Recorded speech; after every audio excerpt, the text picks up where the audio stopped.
Cup for the big one.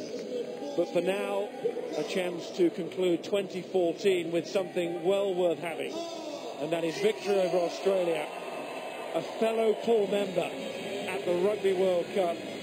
And England and their captain Kruis Robshaw look to 2015 with refueled hope. They end 2014 as victors. England have a pack that on its day will give any team a game here at Twickenham. Ben Youngs has rediscovered himself and has leapfrogged Kerr as England's #1 scrum half. Ford, I believe, has now taken over Farrell because of the quality of his game.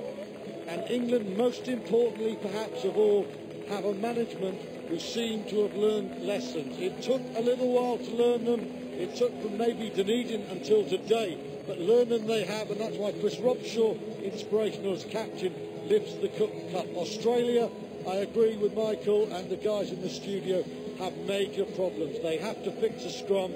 I don't think 8 months is long enough to do so. England will play Australia and they will be favourites in the World Cup because they have the capacity to control the set piece. It's been a good day for England. England were told they had to win, and they did. And I just want to pick up there on the point that Stuart was making about lessons learned, perhaps from Dunedin all the way through to today. Jonny, what for you are the big pluses that have come out of the 80 minutes today for England?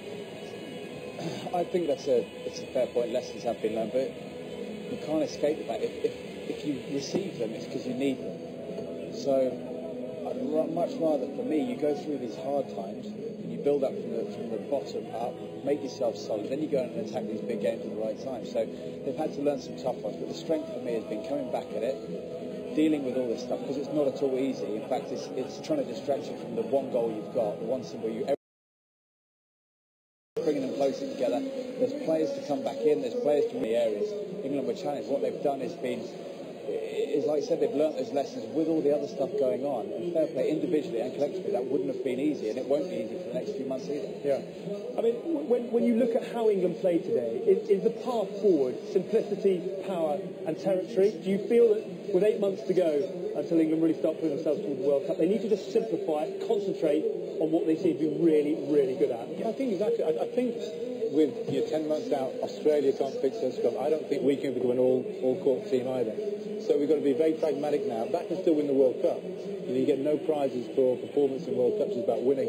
And I think if England go back to a really dominant forward pack, I still like kickers at 10 and 12, power runner at 13. We saw Barritt today. Real footballers on the wings, people who can kick yourself. You're going to be difficult to beat. And we've got to just play to our forward pack now and our power game, and take that into Cardiff in a couple of weeks' time. And that's the game, because we can't play a all-court game, and no one will want to play against England at Twickenham when they come out with this frame of mind. Okay, let's hear from the man of the match, Ben Morgan, with 2 tries this afternoon, 3 in the autumn series.